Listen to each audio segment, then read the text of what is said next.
Let's go. Let's go. Oh, do you want to? Sorry. I'll let you. Next one. I'm excited and I feel relaxed and I'm ready to party. Let's say sorry. You don't need to do that. You don't need to apologize. It's a fucked up female habit. You don't need to be sorry for anything ever. Can you guess what every woman's worst nightmare is? I don't have rage issues. I have nothing to prove to you. When I'm good, I'm very good. But when I'm bad, I'm better. I say when it comes to stardom and Lauren, there are no accidents. Hi, Karen Peterson. Hello, everybody, and welcome to Citizen Dame, the first episode of 2023. Yay! I am your wonderful host, Lauren Humphries Brooks, and with me, as always, is Karen Peterson. Party on, Karen. Party on, Garth. Hi, you are wonderful. You were correct in your introduction of yourself. I am wonderful. Did I say that I was wonderful? I am. You did. It's You true. said I'm the wonderful Lauren. I'm the wonderful Lauren. I am. And it's true. You are. Own it. And you are wonderful as well, Karen. Oh, thank you. So we're gonna get going on this very exciting episode. I'm excited about it because this is one of my favorite genres of film and fiction. So I'm excited. But first, how are you, Karen? It has been a little while. This is our first episode of 2023. Are we all like rested after New Year's, etc.? I am never rested, and it gets worse all the time. So this is fine. It's fine. Sorry. No, I haven't been at my own house in other than 2 nights in the last 3 weeks. And so that means I haven't slept in my own bed. It's just, life is just different when you don't get your own space. So yeah, I understand that. Yeah, I just drove back to New York City yesterday, and I love my parents. They still live in the house that I spent most of my childhood in. I love my hometown. I'm so glad to be back in my own apartment. I'm so glad to be back in my own bed and oh, this is my space now. This is not someone else's space. But yeah, I've had a good vacation. I am actually quite excited about 2023 and getting going on some fun episodes of stuff to talk about. Yeah, it's gonna be good. So for this episode, we wanted to talk about, as I said, one of my favorite film and novel genres, which is the whodunit. And the whodunit is the detective story, right? But it is a very specific kind of detective story for those who are not aware of this. And I think it's easier to say that the whodunit is like the kind of books that Agatha Christie and Dorothy Sayers and Josephine Tey and J.K. Chesterton wrote. So usually a story that involves a central detective who investigates a murder. Typically, every once in a while you get a jewel robbery or something, but usually there's a murder. Everybody is a suspect. Everybody has a motive for committing the crime, and it's up to the detective and the viewer or the reader to figure out who did it. And of course, there are a lot of versions of this genre. There are a lot of subversions of the genre. So we're going to talk a bit about a couple of films that I think are really good representations of this genre on film. To give a warning to our listeners, the 3 films that we are talking about today, specifically and in detail, will be And Then There Were None from 1945, The Last of Sheila from 1973, and Clue from 1985. We are going to spoil these films. So we're going to probably talk about who the killer or killers are, how all of the twists and turns proceed, things like that. So just to warn you, if you've not seen any of these films, or if there's one that you haven't seen, definitely skip over that one. If you don't want to be spoiled. If you do, if you're okay with that, I will say that all of these films are films that I've seen multiple times now. And I still enjoy them, and I like what they do. I think that their quality as films are really excellent because you can watch them multiple times knowing the solution to the mystery. And still enjoy them. So you don't want to be spoiled, skip it. Yeah. Well, and that's the thing about a really well done, well written movie is that the twists, the surprises, like if your entire experience watching it hinges on that surprise, then it doesn't have rewatchability and it's not actually a very good movie. Yeah. And if you can watch it over and over, like, okay, so this was the first time I'd seen And Then There Were None. I'd seen The Last of Sheila before, and I've seen Clue a million times, starting when I was a kid. And with Clue, the funny thing about that is because of the way that ends, and we'll talk about that when we get there. But I always forget who the murderer is. Well, I always forget every time I'm watching it. It's like a brand new movie. because there's a reason for that. Yes. But no, I mean, and yeah, we're going to talk about Clue as kind of the one of the pinnacles, I think, of the development of the whodunit, particularly in Hollywood, right? Mhm. But yeah, and even when you come to something like And Then There Were None, and I've read a lot of Agatha Christie books. When I first read And Then There Were None, I'd already seen multiple film adaptations of it, so I knew who the killer was. I knew like kind of everything that happened and a lot of the twists and turns. And these films sometimes change those things. They switch them around. We're going to talk about that. But it's the fact that even though I'm aware of like the solution, right, I can still enjoy it and I still find a great deal of pleasure. And it's true with Agatha Christie books generally. I will, I've seen most of the Poirot mysteries from the David Suchet Poirot mysteries from, I think it's ITV. So there are a lot of Agatha Christie mysteries that I already know the solution to before I've ever read the book, but I still like reading them because her writing and the way that she actually plots things is really good. In fact, there are times where I'm like, am I misremembering the murderer? Because I'm pretty positive it's that guy, but maybe it's that guy. So yeah, I absolutely agree that the mark of a good film, and I think the mark even of a good mystery, is you can know the solution and still enjoy rewatching it, rereading it, and experiencing it again. Yeah, because, well, especially with this type of genre, Mm-hmm. the movie, it's not even all necessarily about the actual solution of the murder. It's Yeah. about the characters, because you're generally in like a single location, or otherwise some way you have everybody kind of forced together for a time, and you spend all this time with these people, and so you don't have to like them, but you have to be compelled enough to keep watching them and to be invested in what happens, and to care if someone gets bumped off in the middle of it, Mm-hmm. whether that's to cheer or to be like, oh no, this totally took a turn, and that's what makes these so fun for me, is generally it's the characters. Yeah, and I think that it's something that very often whodunits get short shrift on, that because they rely so much on tropes. Mm-hmm. And character types, and we talked about this a bit in our mini episode about Glass Onion, where you set up these characters who are like, so let's start with And Then There Were None, the alcoholic doctor, Right, the cold unfeeling spinster, that kind of thing. So you've got these character tropes that are pretty recognizable. We know them, we've seen them in movies and in plays, etc., and they've been around for a very long time. But one of the things that I think good whodunits do really well is actually to dig into those tropes and to, as we talked about with Glass Onion, to reveal the actual human beings that are within them. mm-hmm. And I think that Christie is surprisingly very good at this. She tends to get, again, short shrift for her character development, but so much of her books really are about the psychology of the people involved. Yeah. And about who is capable of murder, not just what would someone have a motive for murder, or would someone have an opportunity for murder, but who would be capable of doing it. Because you can have motive and opportunity and never actually commit murder. Right. Yeah. And that's something that I think Christie and Sayers and Tay really exploit a great deal in their books. And that's why their books have continued to survive for as long as they had, because it's not just about who did it. Right. Right. Yeah.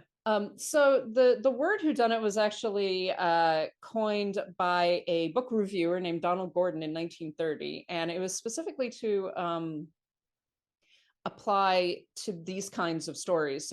So to this golden age of detective fiction, which is the 1920s and the 1930s. Usually it's set between the First and Second World Wars, is the development of the detective novel. And as we said, people like Agatha Christie, J.K. Chesterton, Dorothy Sayers, Ellery Queen, Rex Stout. Like, if you've read any of their books, you know what a whodunit looks like. But within that, you get almost immediately this element of humor that runs through a lot of these. So this whole idea of like everybody gets together at a country house and there's a murder and everyone is a suspect, right? It's always the most unlikable character in the story is the one who gets killed, because everybody has to have a motive for wanting them dead. And then you get this, so there is this like leaning into those kinds of cliches that we know what's going to happen, we know the structure. And the good whodunits are the ones that either use that structure and kind of push it as far as it can go, or actually wind up subverting it. So in 1945, for our first film, the Renee Clare actually adapted Agatha Christie's 1939 novel, And Then There Were None. Before we get going on this, there are three different maybe titles for And Then There Were None, both of which are offensive. The original title is incredibly offensive. Yeah. I invite people to actually look it up, but it's based in this children's nursery rhyme minstrel poem, basically. And very often both the film adaptations and later books change both the rhyme and the title of the novel. So just to let everybody know about that. But I think that it definitely reveals one of the issues that lies at the heart of particularly Christie's work, but a lot of whodunits, is that these books were written in the 1920s and 30s. There's a lot of racism, there's a lot of ethnocentrism, there's a lot of sexism running through them. Agatha Christie is a fantastic writer. She was not a particularly progressive person.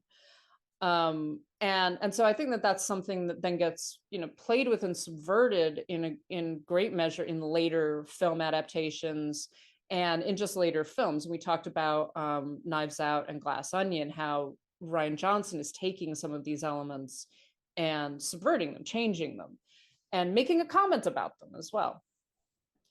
But so to start with, And Then There Were None, this is about a group of people who are all strangers to each other. They all get invited to go on vacation at this isolated island.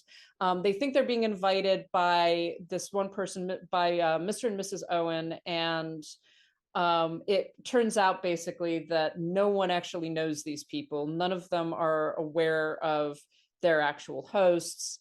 And it's revealed over the course of basically one night that all of the people who've been invited there are guilty of murder, according to their unseen hosts. Yeah. And so in watching this was the first time you watched it. What did you think of this film? Okay, so I will say overall, and it could have just partly been the transfer I was watching. I was watching this on Canopy. It felt very dated. And that was thematically, it was the way that it's shot, the way that it's even edited. Like, there are so many things about this that felt very, very dated. But when I was able to look past that, I found this to be an entertaining story. And it was one where I was just like, I bet I would really love to read this book. So I'm going to read it.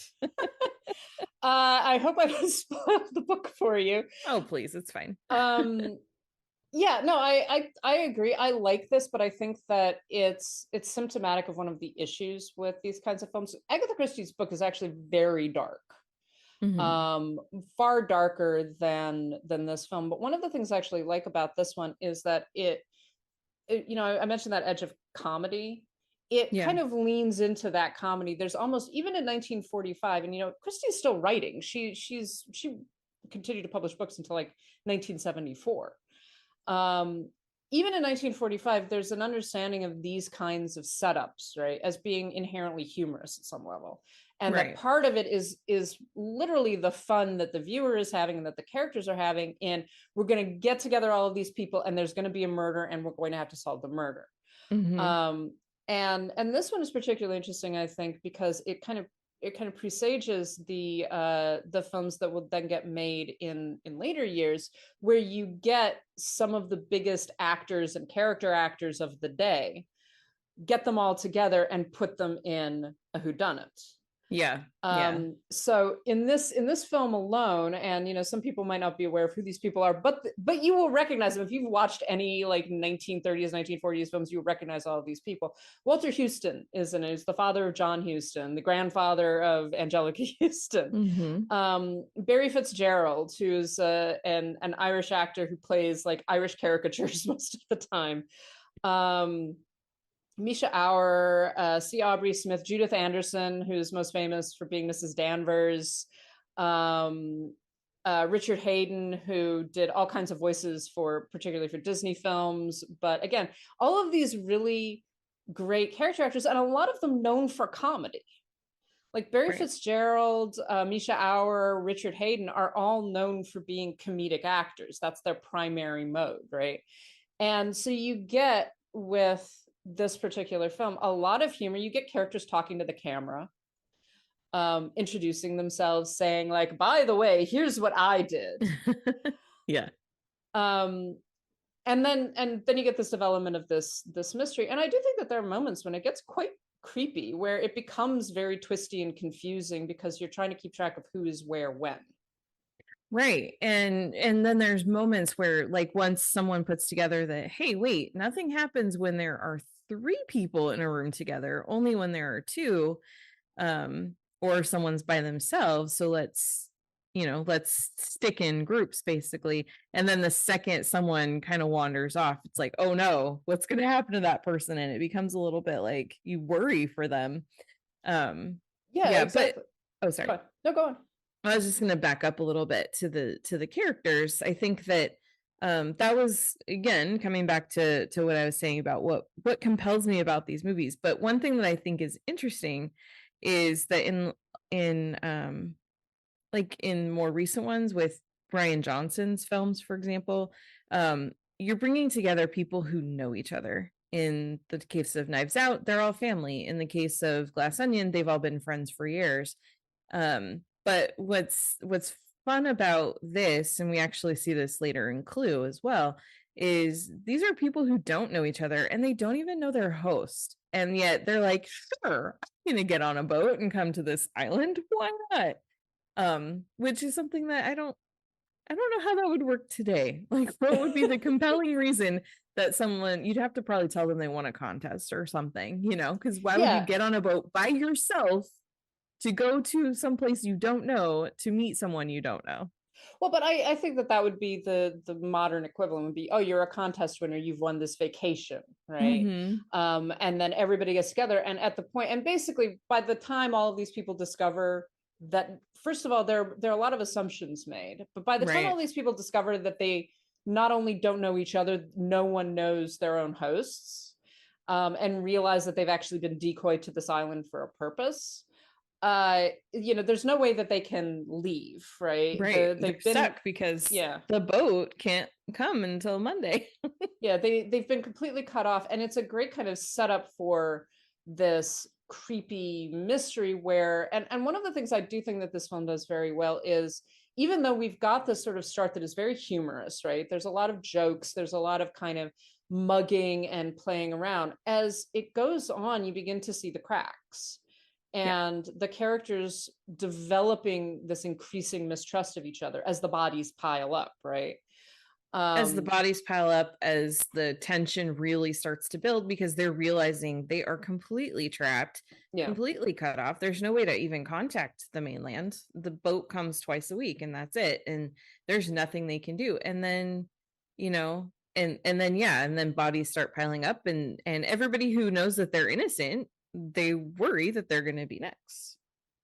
And they're like, well, I'm innocent, but you could be the killer, or you could be saying that you're innocent, but actually you're the killer. Or there could be the other element is that there could be a hidden killer, right? That there's someone who is hidden on the island and is the one that is committing these murders. Meanwhile, which is where it starts, because since they don't know the host, they assume that the host is there somewhere And it takes a bit before anybody starts to think, wait a second, one of you might be the host pretending to be somebody else. And they're also all aware, at least according to their plated recording, in which they're basically accused of murders. So they're all also aware that it could be, although they're not 100% certain, that everyone on that island are capable of murder, right? Have killed someone in one way or another. Well, and what's interesting about that is some of them are not straight up murders. Some of them definitely are, but some of them are really more of like manslaughter. Not that that makes it okay, but I just think it's interesting because it's very much it's a whole array of types of murders, I guess. It's sometimes it's just murder by omission. So you've got the characters who killed someone but did it by not telling something that they knew, or did it by lying on the stand, and things so like then that. Someone goes to prison and then dies in prison. And you get this development of like the justifications, just like, well, yes, I did it, but right, yes, I caused this man's death, but it was my job, things like that. Which is the whole point, because for when we do get to the reveal of who the killer is, and we'll talk about the buildup of that, I'm assuming, in a second, but like there's actually, I suspected one person the whole time until they died, quote unquote, and then I was like, oh, so then it must be this person, because someone says the person who's behind this is very concerned with justice. And so that's what I think is so like such a fun detail about all these characters and all the things that they're guilty of, is even if it wasn't something that they intended or knew would happen, they still basically, they caused the death of somebody and they got away with it. And so this murderer is just like, no, what you did was wrong and you're going to pay for it. Well, all right, so let's talk about the solution as it is presented in this film, which is that the judge, played by Barry Fitzgerald, has been the one to set all of this up. Yes. And he fakes his own death at one point with the help of Dr. Armstrong, who is played by Walter Houston. And it's one of those that I think it's very effective, because it does rely on this whole thing, just like, oh, it's definitely the judge, and then the judge dies, just like, oh, it's not the judge. Okay, so who else could it possibly be? And so it maintains that tension right up until the end, and then it's revealed that actually the judge is not dead. And I think that it's something that this film actually does really well. I remember the first time that I'd seen it, where before I read the book, actually, I did not, I was like you, I was like, oh, it's the judge, and then he dies. I'm like, okay, it's not the judge. Right. And there's like, well, who else could it possibly be? And then you get the reveal at the end. Yeah. But so when you think that it can't be the judge because he's dead, who did you then think it was? I thought it was Dr. Armstrong. Okay. For me, I thought it was Miss Claythorne. And one of the reasons was because it was like when they were all confessing their crimes to the camera, she was the only one who didn't. She refused. And I was just like, so anyway. Well, and so here's where I think that this film in particular gets kind of caught up in some issues that have nothing to do with the quality of the film itself, but have everything to do with Hollywood at the time. This is a film made in 1945. I'm going to spoil the book here. In the book, everybody has committed a murder. Everyone is guilty, and everyone dies.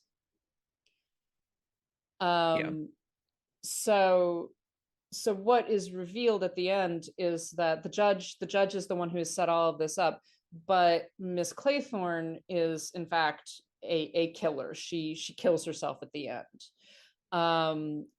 So what the film does is it kind of gives us the two young lovers going off together, right, who are not actually murderers. And one of the issues that the film has kind of worked itself into is that you've got all of these tropes, but you also have no hero. This is a story without a hero. There's no one really to root for. Everybody is a criminal. And so it kind of tacks on this, well, actually, these two are not criminals. Right. Because you also can't have murderers getting away with it. So we can't have a justified murder. We can't have them being like, well, yes, I did it, but here's why. So they can't walk off together at the end without having been in some way exonerated of murder. Right. And so it's an interesting issue, I think, with films with these kinds of whodunits made in this period, because there are certain rules that they basically have to abide by that the books didn't, right? Christie could actually write a book where everybody is a killer, everybody did it. Mm-hmm. Same thing with, Murder on the Orient Express. Right. Spoiler alert for that.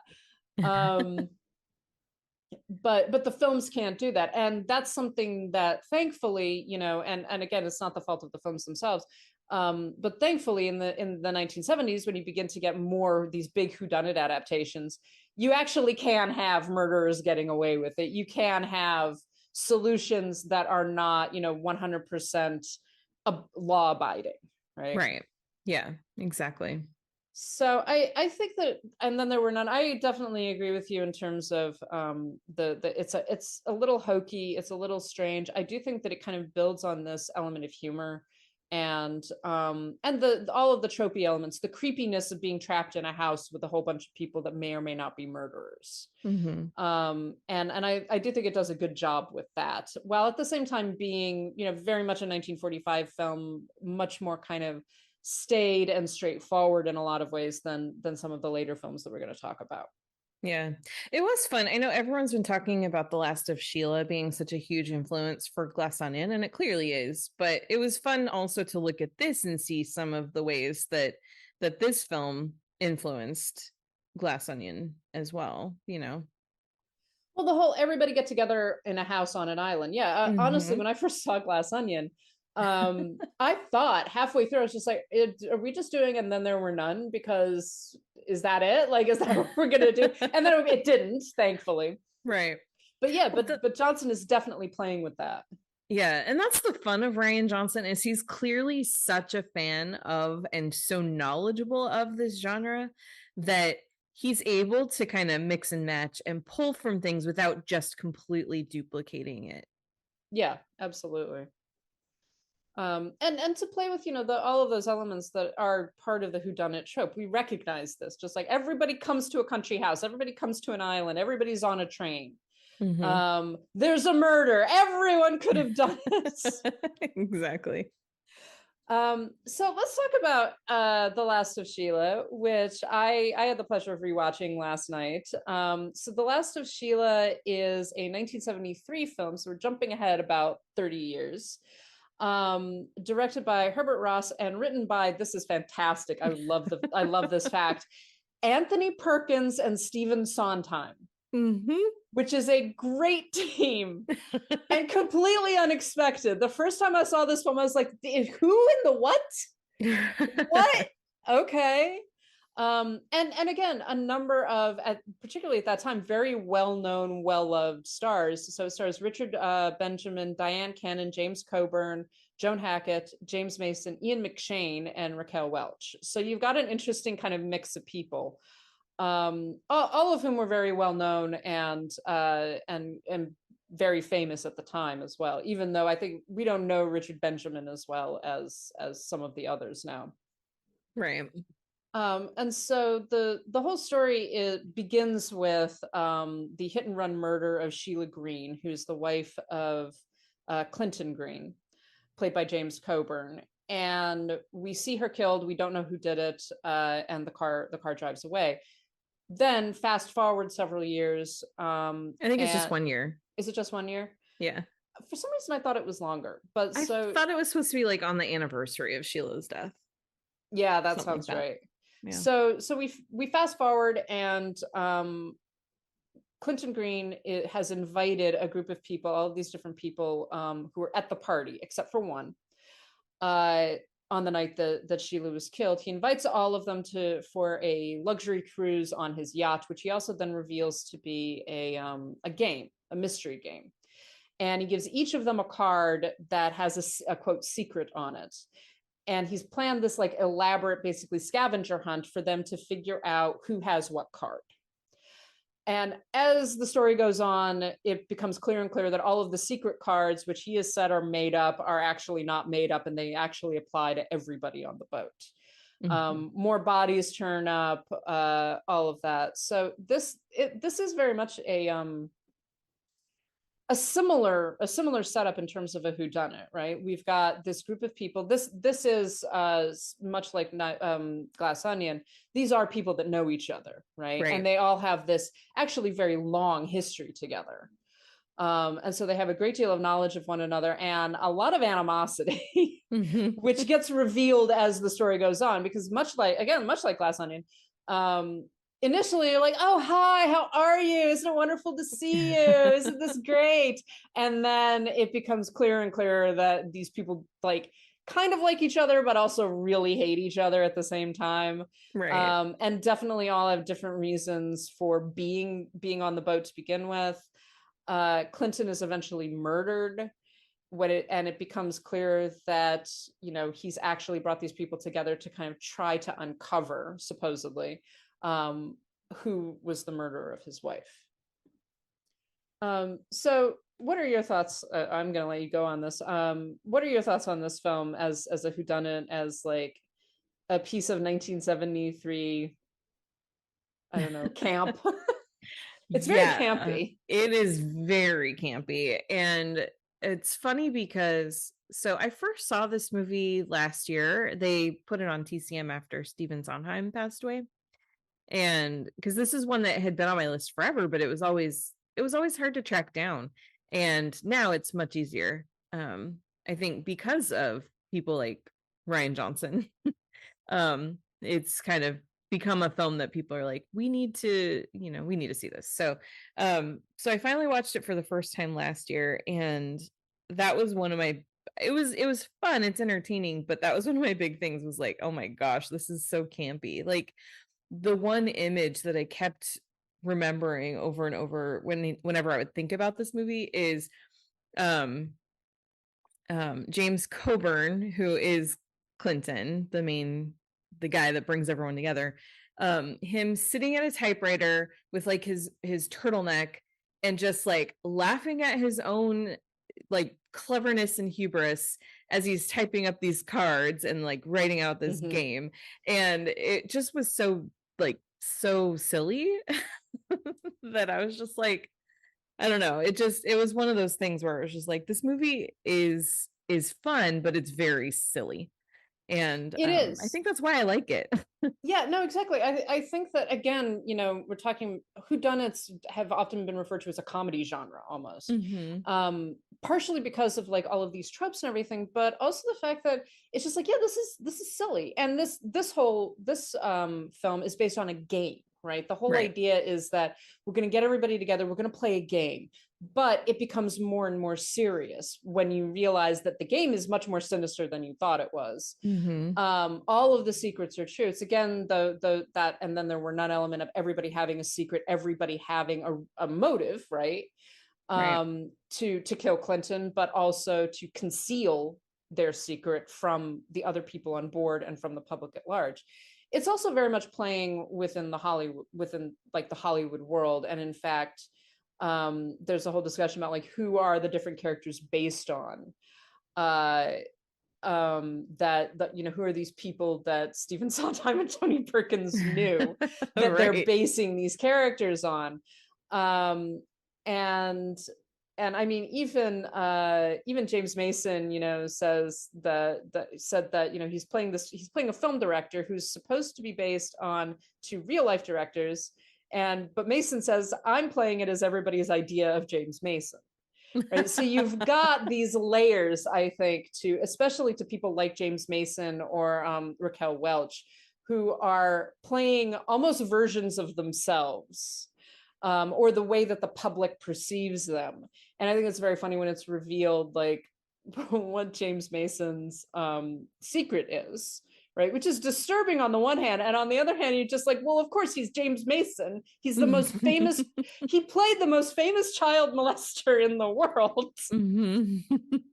This is disturbing, but also it makes perfect sense. So yeah, it's incredibly campy, and it does kind of lean into again the inherent queerness, I think, of a lot of whodunits is that it's extreme. It's silly. No one ever gets together on a boat, on a luxury boat, and commits murder. That's not what happens. You don't have these, none of this is real to life.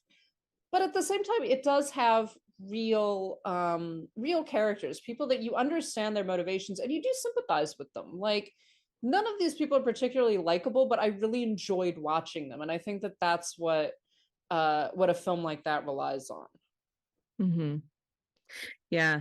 I think that the setup of this is done really, really well, where like if you replay the opening scene where Sheila actually gets murdered, if you just watch it over and over again, there are no real clues as to who the identity of the person. You cannot tell if it's a man or a woman. You can't tell, like, even what shoes they're wearing. You don't see anything about this person. And I think that is so fun because you can convince yourself that you saw certain clues, but they're not there.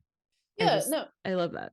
And even when it's revealed who killed Sheila, which actually isn't the whole point of the murders, right? When it's revealed who killed Sheila, I was like, no, that can't be right. That can't be true. Like, there's got to be something else going on, and there is. It's just not what we think it is. And I actually think that the reveal, so the revelation, again, spoiler warning for everybody. The revelation is that basically the wife of a screenwriter is played by Joan Hackett, right? Is an alcoholic, and she drove, and none of this was malice aforethought. Basically, she drove to the party. She was not at the party. She decided to go to the party. She drove there and she hit Sheila, and was terrified. Realized what she had done, drove away, and concealed her crime. And that information is revealed to us about an hour and a half into the film, and there's still 20 minutes left. So you're like, okay, so there's got to be something else, right? And what happens is she apparently commits suicide, and then there's this question of like, is that what happened? Like, is that the solution to who murdered Sheila, and what does that mean about who murdered Clinton, and why, right? What does that mean exactly? And it's very clever and very nasty, I think, the way that the actual killer is revealed. Right. Oh, I was just gonna say, because one of the things that's a fun detail that you don't really know unless at least I never picked up on it, was that the secrets all spell out Sheila. Yeah, exactly. It's at the end, and so the James Mason character figures this out basically. And it's hilarious because this is one of those movies where there's not a central detective. There's no one investigating anything, right? Except for the Richard Benjamin character, who's a screenwriter, and James Mason, who is a washed up film director. And both of them are kind of working in tandem with each other, very similar to the judge and Dr. Armstrong in And Then There Were None. And then the Mason character begins to figure it out, right? It's just like, okay, so here's what happened. And then he realizes something that Clinton says very early on in the film, which is that you don't have to leave here if you're smart enough to figure out who, all of the secrets belong to. If you're smart enough, he's like, if you're smart enough, well, he's got this picture of each person and what like their assigned secret was underneath Sheila, and so spells out, so the first letter of each word spells out Sheila. It's actually very simplistic, but also very clever, because no one would necessarily think to look there, right? Exactly. And that's how the Mason character finally puzzles out that actually this doesn't work. This doesn't make sense. Clinton planned all of this, and then he changed something. And it's eventually revealed that the Richard Benjamin character is the one who murdered Clinton, actually, and also murdered his wife. And it's one of those where Mason even says, just like, oh, isn't it clever? The detective is the murderer. That makes perfect sense. You revealed everything. Yep. Yeah, this really is such a fun movie. It's such a fun mystery. Part of the reason is because of the fact that it takes a bit for the characters to catch on, like you were saying. Like there's not a central detective. But it also takes a bit for them to even catch on that there's something they need to be investigating, other than the fact that they're just trying to solve this puzzle to, to play this game, because this is Clinton's big thing, is that he's a game guy. And even when you see his study, you see like just a whole lot of different parlor games and things strewn about, and this is just what he does. So so they don't even really put it together that there's something to actually solve, like that anything really bad is going on, other than their only clue is when who is it, the first one who realizes, like, wait a second, I think these secrets are all real. So yeah, it becomes clearer as the game goes on that Mhm. each of the secrets actually applies to one of the characters. Right. But I mean, it's even a subversion in some ways of or a misdirection for the audience, because we are conditioned by the beginning of the film, and by the title of it, and the name of the yacht, etc., that that in some way this actually involves Sheila's murder. Mm-hmm. And what we learn really is that the game itself doesn't, right? That's not something that Clinton was planning particularly.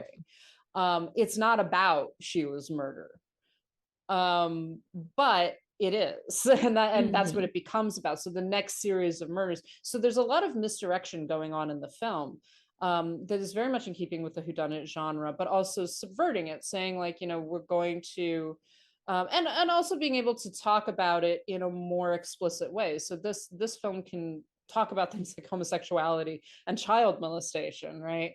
And make that a part of the story and not have to worry about things like the code, because this is 1973. Right. So any final thoughts on The Last of Sheila before we move on to, I think, probably my favorite of these three films? Yeah, I don't really have anything else to add on this. It is interesting because I've seen some things saying that this movie was really well received when it was first released, and I don't think that is true, because I've also seen other things that it took a bit for this to really become embraced. And I think that this is a movie that has definitely gotten new life in the last year, partly because it's that, wait a second, Sondheim co-wrote this, and it's, I think, the only film that Sondheim wrote. Anyway, so it's I'm glad that it's getting new life for sure. My understanding is that it was initially well received, so like it got good reviews, it got good kind of critical response, but then sort of fell out of favor in a lot of ways, that people didn't rewatch it, right? That it didn't become one of those staples, whereas films like the Murder on the Orient Express, which is made I think the same year, 73, with Albert Finney and Tony Perkins, and like everybody in Hollywood at that time. Yeah. Or some of the Peter Ustinov Poirot mysteries. Those films became more popular and became better known and became sort of staples, whereas The Last of Sheila kind of fell off in a lot of ways. Murder on the Orient Express was actually the next year, and I think it got nominated for, I know it won one Oscar for supporting actress. I think it got nominated for like 6. That's amazing. Something crazy like that. I mean, it's a fantastic film, very campy, actually very similar to The Last of Sheila.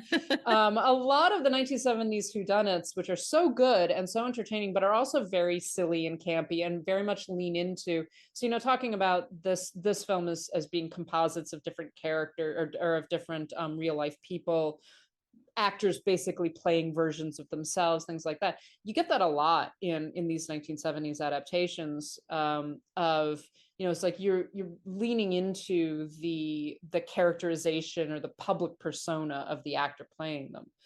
One of my favorites is, I think it's a little bit later, it's the 1980s Evil Under the Sun, which has, among a whole bunch of other people, it's got Roddy McDowall, but also has Diana Rigg and Maggie Smith as 2 actresses who hate each other. like violently, and are constantly trying to one up each other, and like at one point sing a song together that basically turns into a cat fight. It's very funny, but it's like leaning into those kind of personas of the superior actress figure, right? Nice. I will say Perkins and Sondheim did collaborate on 2 other projects that never were realized. So it's unfortunate, but apparently there are 2 other films that they wanted to get made and that didn't wind up getting made. It's The Chorus Girl Murder Case and Crime and Variations. Wish you'd done it, guys. I know. Do those screenplays still exist? I bet someone could produce it. If they still exist, or if they're in any like format, I really hope that someone does. That would be great. So our final film, I think, is a film that most people have seen. Certainly most people my age have seen it. Oh yeah. If you haven't seen this movie, I'm sad for you. And go fix that immediately. Or if you don't like this movie, I'm really sad for you. Really sad, yeah. So finally, let's talk about Clue. Karen, what do you think of Clue? This is a 1985 film. Again, one of those big cast, well-known people, but all of them comedians also. Very, very funny. It was directed by Jonathan Lynn, who co-wrote the script with John Landis. We don't like John Landis very much, but he did write a good script here. And it was produced by Deborah Hill. I think we should get a shout out to Deborah Hill, who produced Clue. Let's give her a whole bunch of credit. All the credit. She gets all the credit. And stars Tim Curry, Madeline Kahn, Christopher Lloyd, Michael McKean, Eileen Brennan, Martin Mull, Leslie Ann Warren, and Colleen Camp, all of whom were, again, very well known at the time, and also are just a great ensemble for a comedy. And so, what are your thoughts on Clue, Karen, as a whodunit and as a film? I love Clue so much. It's such a fun movie, and I didn't see this in the theater when it first came out. We definitely saw this like on TV a couple of years later, and then it just became a staple at our house. We would watch it a lot, and we were obsessed with the board game. Sorry, Benoit Blanc, but I love Clue. And so this was it was fun because it put faces and personalities to these characters that we had kind of invented personalities for as we would play the game. But watching the movie, and like the cast is so great. You just read off all these amazing people, and every one of them is just so perfect, and they're so funny. They play off of each other so well, and the way that the mystery is developed, and then the way that we see the solution is just really smart, because it is definitely kind of a parody of this genre, but it actually really is a very good entry into the genre as well. Yeah, and again, that this whole trope of it's very much to a call back to And Then There Were None. We're gonna gather a whole bunch of people at this isolated house, none of whom know each other. They all have a reason for wanting the eventual victim dead, and those reasons are revealed and then developed even more as the film goes on. And one of the things I like about this also is that the film is set in the 1950s. And so it is very much in dialogue with films like And Then There Were None. Right. And other of those kind of old dark house mysteries, even stuff like House on Haunted Hill, where you have this group of people, together, and then it's revealed one of them is an FBI agent, or one of them sold secrets to the Russians.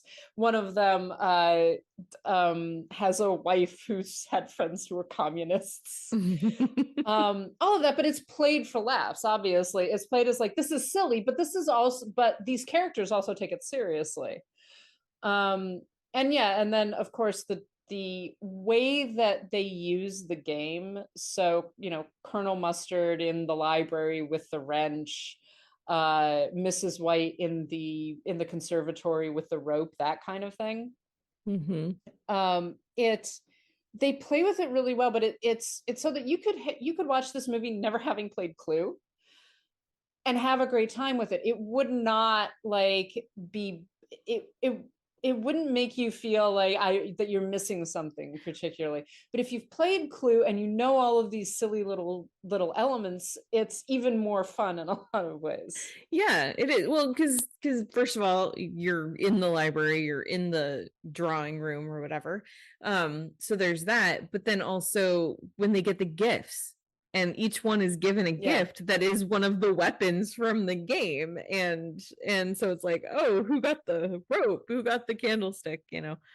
Well, and it also feeds into the film because the gun goes off and then someone, you know, Mr. Body gets hit with a blunt instrument, like who hit him with the instrument, where'd the candlestick go, all of that stuff.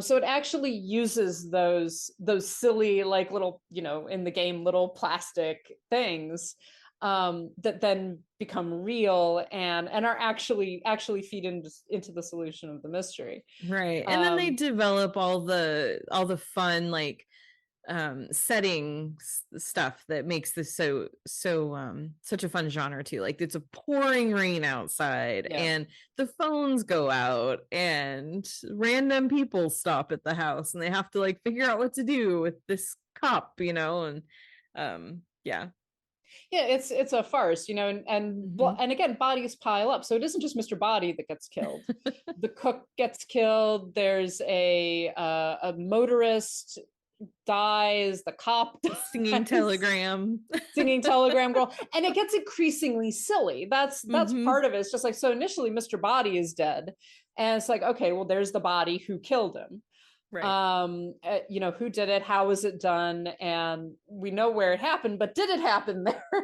But it also turns out that all these quote unquote random people all had a reason for being there too, because like, why would a singing telegram show up in the middle of the night at some strange house in a rainstorm? Well, it turns out that was someone that Professor Plum was having an affair with, you know. And it's all these things that are kind of putting more pressure on the people in the house, because it's like they see people that they know. In the case of Miss Scarlet, she's a madam, and so it turns out that the maid worked for her at one point. And so it's like they see people, but they can't give away that they know who this person is. And and it builds. And we get all of these different elements that get revealed, and as I say, it becomes sillier and sillier. But in a lot of ways, you know, one of the things I like about this is that you can read this as a spoof, right, of the whodunit genre, but it's very loving. It's very like, it isn't like these are bad stories or this is a stupid genre. It's this genre is a lot of fun. And part of the fun of it is, you know, all of these different characters and everybody having a motive and concealed motives and all of that stuff and trying to figure out who did it. And as the story goes on and you get more and more revealed about these characters and it gets sillier and sillier, there's never a sense that it's making fun of the genre itself. Right. At the very least, you know, I think it's making fun of 1950s films a little bit. And like the Red Scare, and you know, she had friends who are communists. And I do so let's talk for a minute about Tim Curry, who plays Wadsworth, who is not a character in Clue. Unless I have played a different version of Clue than has existed all of this time. But it means that he kind of acts as the detective, right? But he's also a suspect. And he is the one around which the entire film kind of works. And I do have to say, the last 20 minutes of Clue are entirely dependent on Tim Curry's willingness to run and talk and shout, like from room to room, explaining everything that happens. It's actually a very well choreographed film. It is, And I think again, relying also on all of these actors who are very good comedians. Yes, yeah, they're very good comedians. They're totally game for this movie, and I mean, that's the thing that makes this work, I think, is the fact that they're all taking their roles seriously. They're not turning them into jokes, but they're also totally having fun, and Tim Curry is having the most fun out of everybody. Like he's just reveling in this, and it's awesome. Yeah. And so the film does have 3 endings, which on the home video release and on the DVD release, etc., are usually appended to the entirety of the film. In initial theatrical release, different theaters showed different endings, which I did not know, but I really enjoy the fact that you could have gone to see a movie and see one ending and then see it at a different theater and see another ending. Or like you're seeing the movie, your friend saw the movie, you went to different theaters, you're talking about it, and you're like, wait, but that's not what happened. Yeah, it is. No, that's not what happened. Yeah. And amazingly enough, this film did not do well when it first came out in 1985. It's it was a theatrical flop, and it kind of mixed reviews, and I reading some of the quotes from critics, just like, are you just stupid? Like, are you just not like fun? Yeah. Well, and that's the thing is like this movie, I mean, I never saw it in the theater, like I said, but this really did take on new life once it hit home video. Everyone started watching it, everyone started rewatching it. It was on TV a lot. It just became this movie that really that's where it kind of found its niche. It wasn't one that for some reason, and it's like you look at this cast and these aren't just all beloved people from yesteryear or whatever. Like these were all big stars. And I mean, Christopher Lloyd was in Back to the Future that year too, you know, and Tim Curry was, so I mean, like these were big stars that everyone loved, and yet it still wasn't, I don't know, this probably was bad marketing or something. And then maybe it was the confusion over the endings or something, I don't know, but we see this sometimes where movies just don't do well in the theater and then they just explode on streaming. And this was one of those. This has become very much a camp classic. Like I say, I don't know anyone of my generation who has not seen it. Or doesn't at least know of it. And this film came out a year before I was born. So this is like had long legs. This is something my parents showed to me because like you, I loved playing Clue. And I was always Mr. Green because my favorite color is green. And I was really happy at the end of this movie when I found out that Mr. Green didn't do it.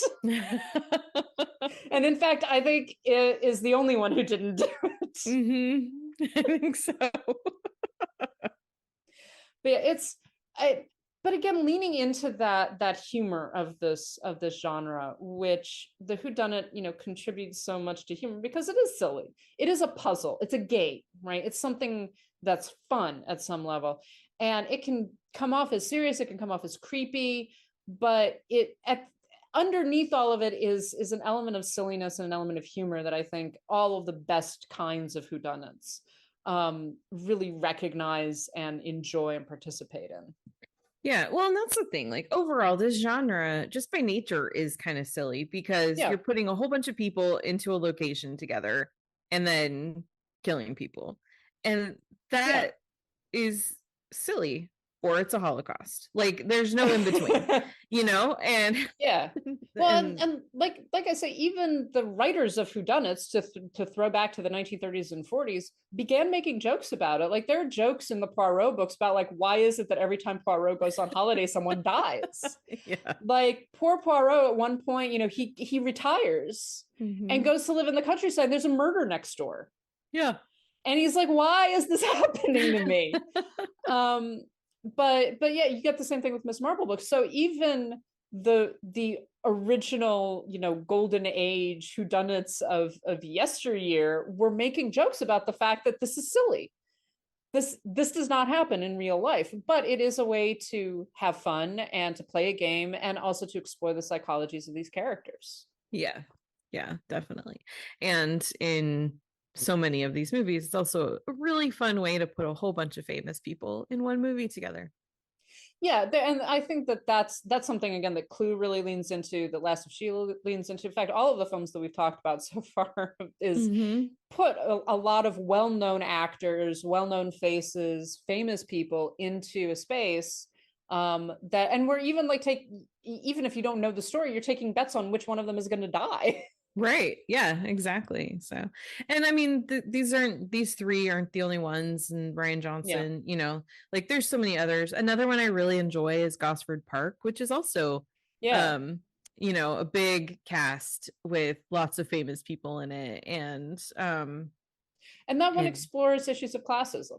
yeah, it does. And again, similar to one of the criticisms that has been made of the golden age of detective fiction is the amount of classism and racism and sexism and all of those isms that are contained in these. And sometimes you read some Agatha Christie books, not just And Then There Were None, which has its own problems, but there are comments about Jewish people, and Italians are apparently another race. Like Mhm.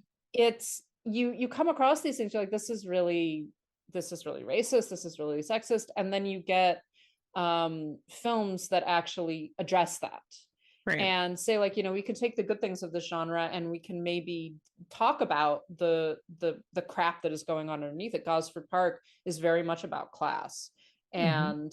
and justifiable murder, because Right. that's one where the victim, you're just like, oh, thank Jesus. Yeah, definitely. We did have a question from Estefania in relation to Clue. What movie would you have liked to see with multiple endings like Clue? I would have loved to see Knives Out have multiple endings, have multiple solutions to the murder. Hmm. I think that would have been fun. I know that that's not what he was doing, and I'm fine with that. But if Ryan Johnson is listening, I would love to see that at some point in the continuing Knives Out franchise. Yeah, well, and that's the thing, is like I think that there's a very strong possibility that that may happen for the next movie. Probably not in the exact same way, but I could definitely see that happening. So for me, when I read this question, I love this question. For me, it's more like what makes that work in Clue is the fact that everyone has um motive and means and opportunity, and the ability to do it. And that's why that works for me. And so I was thinking about that in terms of Knives Out and Glass Onion. It's like, but not everyone would have, and also does the solution fundamentally change the mystery either? And I feel like with Knives Out and Glass Onion, it would have. I think that with And Then There Were None, it would fundamentally change the story to have a different person behind it all. But I think that movies like Murder on the Orient Express, it doesn't fundamentally change it when you do know the solution to that one. Mhm. And so I think having different people behind it would actually make a lot of sense and would be really fun. Well, and one of the interesting things about I know about Christie is that she would literally map out her mysteries and give Mhm. everybody a motive and give everyone motive means opportunity. Yeah. And then basically choose what the solution was. So a lot of her books, there are multiple solutions in the sense that there are multiple people who could have done it. Right. But the solution is this one person did it. Yeah, but for me too, just the way that I approach this question is also like, if you have a different person responsible, how does that change the overall Yeah. story?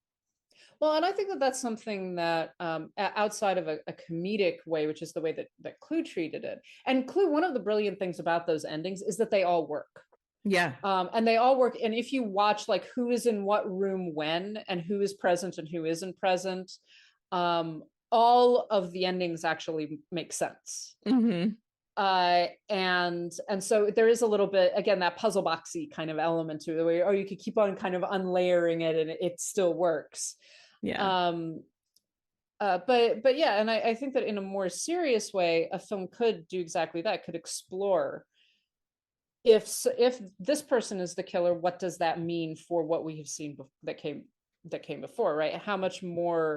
How different do we understand and interpret the behavior of the characters, whatever the thematics are, things like that. And I think that there are good places to like actually deal with that. I would also kind of like to just get to the end of a film and be like, okay, so now it's over. And then, Benoit Blanc or someone is just like, but that's not what actually happened.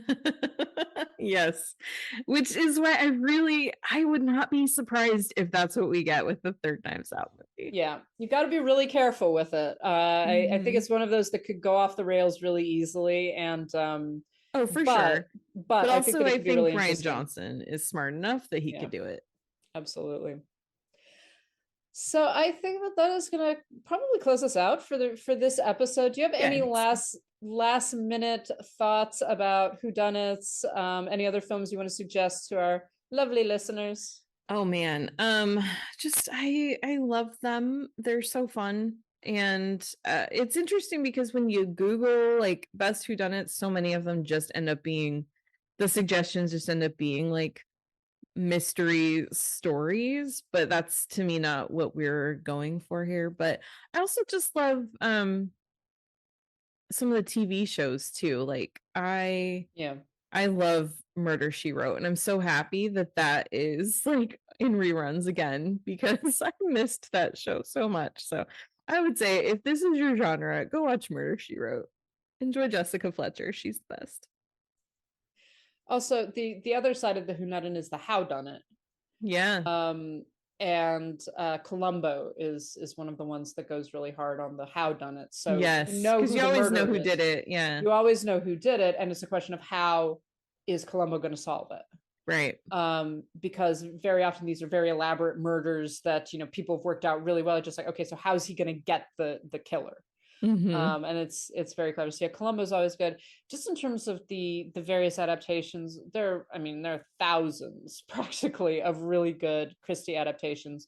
If you want to see a version of And Then There Were None that I think is much truer to the book in terms of tone and in terms of the exploration of justice and culpability.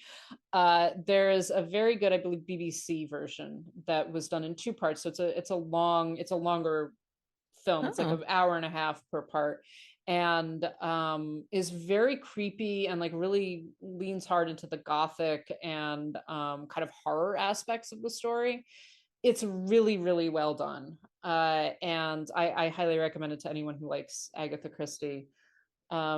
And yeah, I've talked about the Poirot, the David Suchet Poirots before. In fact, David Suchet's Poirot was referred to the other day in a TV show I was watching. I can't remember what it was. And I was like, Poirot, yeah.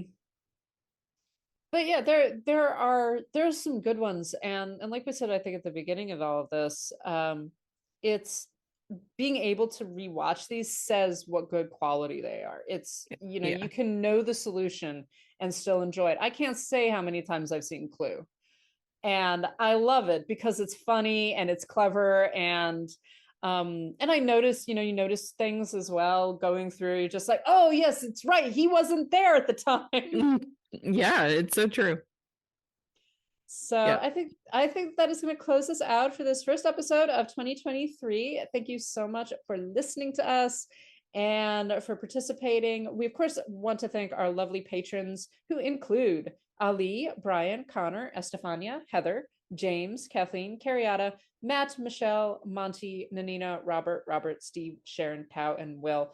Thank you so much. Again, if anyone has not received buttons, etc., that you are owed, please let us know. Send us a message, send us an email, post on our Patreon.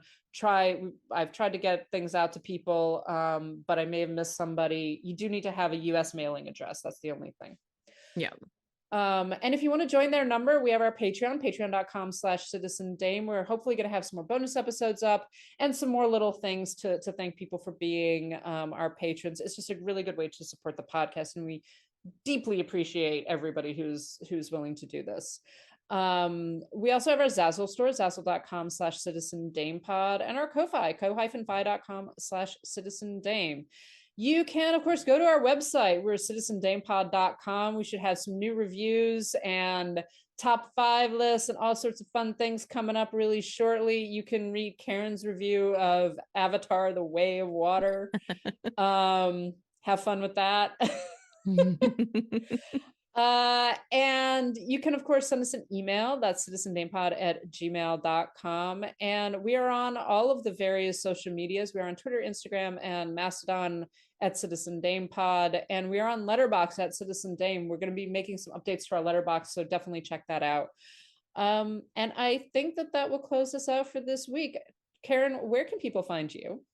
I am on Twitter and Instagram and Letterboxd at Karen M. Peterson. And I am on all of the socials at LH Business. So that will close us out for this week. Thank you so much for listening. Bye. This is incredible! Not so incredible as what happened next. After we all split up again, I went upstairs with you. Yes, you, Mrs. White. And while I was in the master bedroom, you hurried downstairs and turned off the electricity, got the rope from the open cupboard, and throttled Yvette. You were jealous that your husband was stopping Yvette. That's why you killed him, too. Yes. Yes, I did it. I killed Yvette. I hated her so much. Flames on the side of my face, heaving breaths